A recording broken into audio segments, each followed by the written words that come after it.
Greetings. This is The Filter with Matt Asher.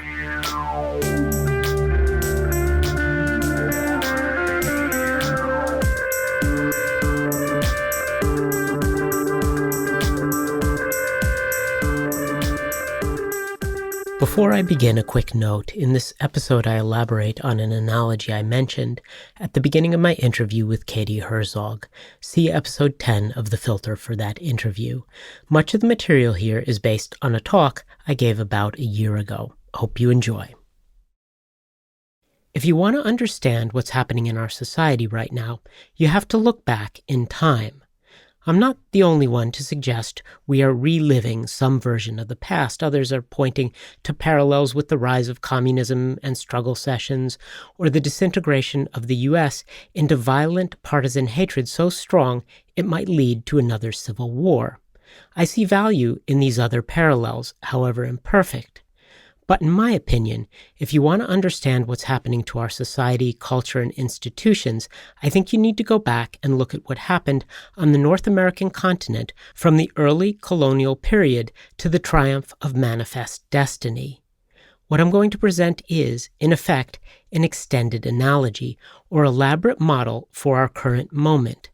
There's a famous saying that all models are wrong, but some of them are useful. In my view, this particular model, whatever its simplifications and failings, does a better job than any other framework in explaining our current moment. Hopefully you'll agree. The theory came to me while listening to an episode of the Radiolab podcast titled For Whom the Cowbell Tolls. It tells the story of Nancy Holten, a Dutch woman who moves to a small Swiss village and immediately begins complaining about the local style of life. Holten is annoyed by the morning church bells. She's disgusted by all the meat eating. She hates having to wear shoes. She even hates the cowbells, the very symbol of her new home in the Swiss countryside. She hates all these things so strongly that she tries to get everyone around her to give them up. Her new Swiss community, as might be expected, pushes back. It turns out that in Switzerland, the community you settle in gets to vote on your citizenship. It's a throwback to the country's roots as a highly decentralized democracy. In return for aggressively insulting her new community votes no on her citizenship petition. Twice. Holten's story, as told by the highly capable team at Radiolab, is fascinating. More than fascinating, though, I think it's revealing of something deeper about our present moment. While certainly not told in a one-sided way, reporter Kelly Prime clearly wants us to see Holten as the victim of close-minded xenophobic yokels. Holten is a powerless immigrant, a barefooted, free-spirited minority the Swiss are cruelly trying to deny citizenship to. But she's not an immigrant, not really. She's a colonist. In the analogy I'm going to present here, the thing that's becoming clear is that those who oppose the cultural left, those who resist the resistance, are now in the position that Native Americans were in a couple hundred years ago. This is my theory, and I understand that it may seem like a bit of a stretch, but hear me out. Let's start by recognizing that the dominant narrative in almost every establishment media outlet is that immigration is good, especially when it involves the movement of people from non-Western cultures into the West. In these stories, we are meant to sympathize with those who want to come in, not those who want to keep out. And we are meant to sympathize with immigrants who wish to keep their home culture in the new environment that's hostile to the practices and languages they bring with them. The very framing of these conflicts makes the biases clear. As an aside, but one that might help listeners understand the sometimes hidden moralism that's pervasive in most journalistic accounts of interpersonal or group conflict, try replacing all of the references to one side as the good guy and the other side with the bad guy, and see if the story still reads the same. Then try swapping the sides. My guess is that one substitution will flow much better than the other, and that way reveals who the journalist identifies with, and of course who we, as the readers, should also identify with. To the cultural elite, including almost every well-known journalist, reporter, talking head, or politically active celebrity, Globalism is good, nationalism is bad, and decentralization, especially the kind of decentralization that lets backwoods Swiss hicks try and block citizenship from an immigrant, that's bad, very bad. Anti-globalists, those who believe in local autonomy, they are the natives, the Indians in this analogy. There may still be a lot of those folks, but from the perspective of right-thinking colonists, their days are numbered. The cultural left is in the process of rolling over them with a relentless campaign of expansionism. So far, this has mostly taken the form of a drive for cultural hegemony, but in the past couple months, we've seen outright violence and the hostile occupation of a few city blocks in Seattle. Regardless of whether the literal land grabs continue, it's clear that to the progressive left, if you belong to the native culture, your way of life is already dead. You're on the wrong side of history, and it's only a matter of time before manifest destiny wipes out your backwards culture. Every era has its demonized population, and right now, that's you. You are the indigenous population, and you have to go. Seem extreme? Do you think I'm exaggerating? Consider the parallels. Assume with me, for a moment anyway, that your tribe is the indigenous population, and the culturally left globalists are the colonialists. What would that look like?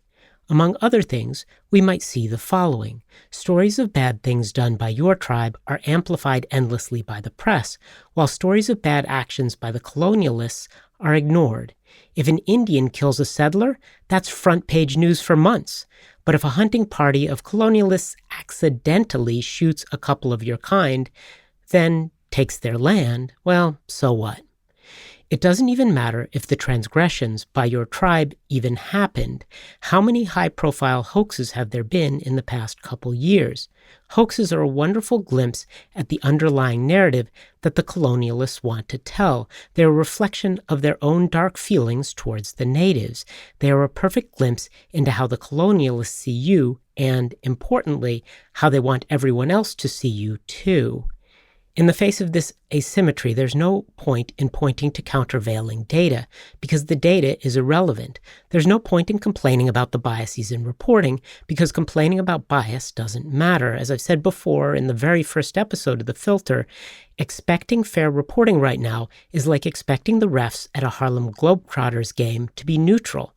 It's a fundamental misunderstanding of the game that's being played. The refs are there to make sure the good guys win, nothing else. For you, as a cultural native, pointing out the unfairness of the situation doesn't matter. Playing the victim card, like you see those colonialists do over and over, that doesn't matter either. The colonialists don't care because they want you to be the victim. Your victimization is their goal. They want your land, and they despise your way of life. You're a savage to be destroyed, not someone to be reasoned or argued with. At best, you appear to them as some kind of noble savage, like the modern left views those pitiful Appalachian coal miners and their simple-minded ways. Good for plucking the fiddle, but we all know what happens if you stray too deep into deliverance territory. In this analogy I'm making, the left, the so-called resistance, is really engaged in a war of cultural conquest. In particular, they are attempting to colonize native populations and wipe out their idiosyncratic beliefs and practices. The weapons of this war are guilt, propaganda, language manipulation, and the return of honor culture. The soldiers are mainstream journalists, swarms of angry blue checkmarks on Twitter, and, most recently, mobs of violent protesters. Direct grabs like the one in Seattle aside, they take over territory in the same way American settlers did 200 years ago. They move in, they occupy it, and they crowd out or directly push out the decentralized groups that were already there. They've done this with higher education, they did it with every mainstream magazine and almost every news channel, they did it with Hollywood, and right now it's being done with the physical migration of people.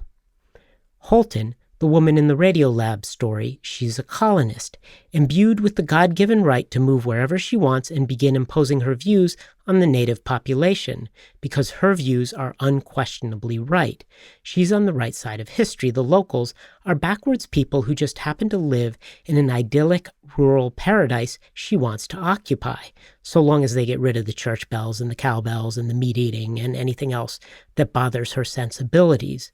Though her demands may bear no relation to those of the American colonists, her sensibility and her intolerance of the native ways of being would be instantly familiar to a colonial settler upset by the practices of all those savage non-Christians around them. In this model, colonization is the end game. Subdue the natives and take over their land, destroy their culture, send their kids to residential schools taught by the colonists. To win this game, abstract principles like democracy and home rule are only supported to the extent that they can be used as weapons in service of the colonial agenda. If not, they are challenged, disparaged, deprecated as relics of a naive past. Witness the transition, the whiplash-inducing ideological switch that colonists made 3 years ago when they went from attacking Trump for questioning the purity of the electoral process, back when they thought he would lose, to questioning the legitimacy of the election and the electoral process itself the moment he won. Or witness the protracted attempt to keep Great Britain in the EU after their citizens voted the wrong way on Brexit. Or witness, as we are told in the Radiolab episode, how Holten was able to appeal her citizenship decision to the central government, nullifying the local autonomy of her village for making the mistake of voting the wrong way on citizenship for her. I want to take a step back and be careful about some things here with this theory. It's easy to personify a group of people, then attack their motives as if they were all one single large devious group with all the same beliefs. It's easy to try and find a Soros or Mano Negra behind everything. I want to be clear that this isn't what I'm arguing. That's not the theory. I believe the colonists of the cultural left are doing what they are doing out of a conviction that they are, metaphorically or literally, doing God's work. It's manifestly clear to them that they are good people, and the natives, no matter how noble, are savages under the surface. Their college professors told them this. The mainstream media told them this. The evidence is all around us. How could you miss it? Just take a moment to play the mainstream media's favorite sport, Spot the Savage, and you'll see it. Everyone outside the frontier gates is some form of deplorable. Look hard enough, and sooner or later, you'll see it. Perhaps we let these savages into the city briefly to trade with us, but never forget their true nature, and never hesitate to string them up if they exhibit any of that savagery on our territory, like we did with that racist Roseanne when she exposed her true nature with that tweet. Scratch hard enough, and you can expose every Indian as a savage. This unmasking is often presented as a key moment in the narrative. Listen for the moment in the Radiolab episode when reporter Kelly Prime, after ever so carefully introducing us to both sides in the conflict, clutches her pearls in horror as she, oh so regrettably, spots the savage saying something that has the distinct whiff of xenophobia. Once you start looking for the colonists playing Spot the Savage, you'll see it everywhere. On feminist podcasts that dissect everything, the opposition says, looking for evidence of sexism, in mainstream press headlines that continually bash the opposition as dumb, in the coverage of those locals who have the gall to ask for their jobs back when everyone knows that protesting the lockdowns is something that only savages who want to kill grandma would do. More than any other theory I know, this one explains the colonists' detachment from the traditional Enlightenment virtues of logic and persuasion. For the cultural left, accusations of racism and sexism are tools to dehumanize the enemy, to expose them as savages. And if your enemies are savages, and it's your manifest destiny to take over their lands, then the means you use to achieve those ends are largely irrelevant. So what if you bend language to stuff anyone anyone who opposes you into a category of despised people. So what if you use the extreme tools of honor culture like guilt by association, reputational contagion, and rules of purity that excommunicate anyone who strays in any way from the orthodox colonial view? So what if you turn the legal system into a proxy for your own mob actions? So what if you lie? So what if you steal? So what if you murder? Historically, war is held in check not just by the opposition's guns, but by internal tribal norms. Young men are always up for a raiding party to capture some of the enemy's cattle or women. What holds them in check, generally speaking, isn't the fear of getting killed, it's internal norms. It's the old folks who've learned the wisdom of keeping these passions suppressed, along with teachers who instruct us that attacks need more moral justification than a desire to take what someone else has. Human civilization has avoided the state of constant tribal warfare because even warriors learn that if they strike out against another tribe by themselves, even if this attack is a success, they'll come back to disapproval or punishment. Their own tribe will be ashamed of them. For the new colonists, internal enforcement of traditional Western norms of dialogue with the opposition, like rules of honesty and moderation of response, are largely absent. Even worse, tribe members who attempt to enforce them are, themselves, scorned. Witness the intra-tribe hatred directed towards Matt Taibbi and Glenn Greenwald, both left-leaning journalists who joined the opposition in criticizing the Russia collusion myth, and the members of their own tribe who pushed that hoax. In daring to criticize their own, Taibbi and Greenwald located themselves outside the colonial walls, with the enemy. This is not to say that the colonists have no norms. They have lots of them, just that when it comes to engaging the enemy, not even the moral equivalent of slipping them smallpox-infested blankets is condemned by the fellow colonists as a whole. Only when a cultural colonist goes so far as to suggest a teenager be literally fed to a wood chipper for wearing a MAGA hat and smirking at someone, only then does this colonist face some measure of condemnation from his own tribe, enough at least to compel the colonist to take down a tweet and apologize. If all this cultural colonialism talk seems extreme to believe, look at how well it explains the dynamics of the skirmishes we see. Look at what happened when religious conservative Ben Shapiro challenged cultural Marxist Alexandria Ocasio-Cortez to a debate about socialism. Her response was to decline the invitation by saying she didn't need to reply to every cattle call. For the right, this looked like an admission that she was afraid to debate. But for Ocasio-Cortez and her fellow colonists, her response was perfect. "You're a savage. I don't respond to savages."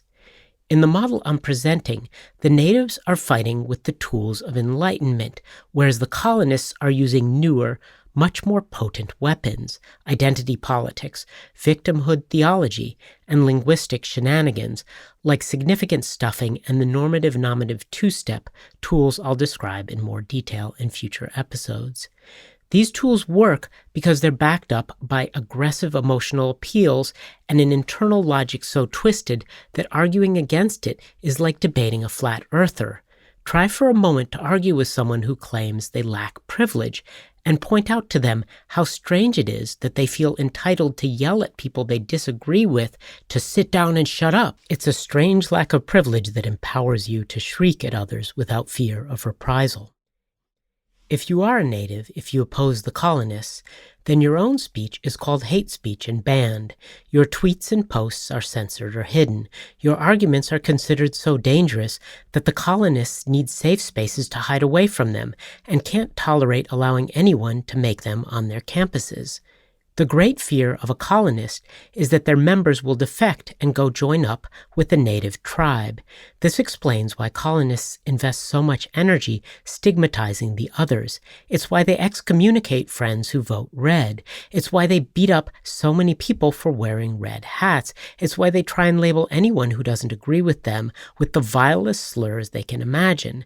They aren't trying to win over the natives. They're trying to destroy them and prevent any of their own tribe members from going native by raising the social costs of dissent.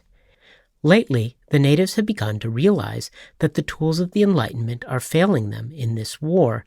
The natives have developed their own form of guerrilla warfare. The main new weapon used to fight back against the cultural colonists is memes.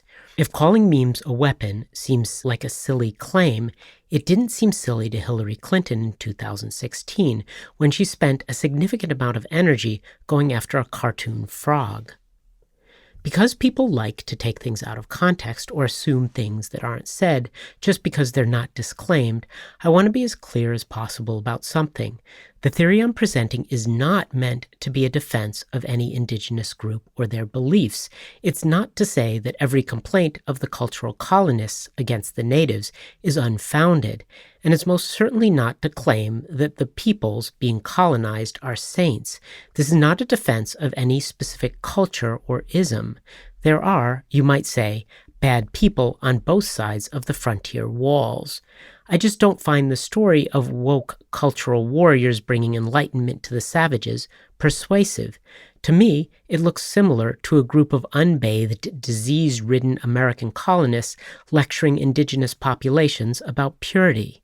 I can think of lots of ways the modern cultural colonists could improve themselves instead of pointing their fingers at the natives. Perhaps you can too. At the close of the Radiolab episode, reporter Kelly Prime makes a big deal of noting that once Holten got the federal government of Switzerland to override the local vote and grant her citizenship, she was willing to put shoes on her previously bare feet. One way to view this act is as an overture to assimilation.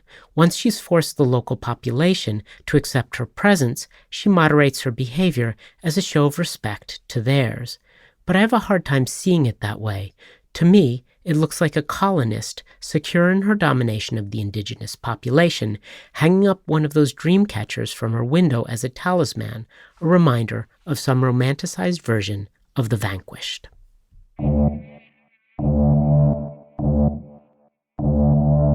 Thanks for listening to The Filter with Matt Asher. You can find show notes at thefilter.org or follow user Matt Asher on the socials.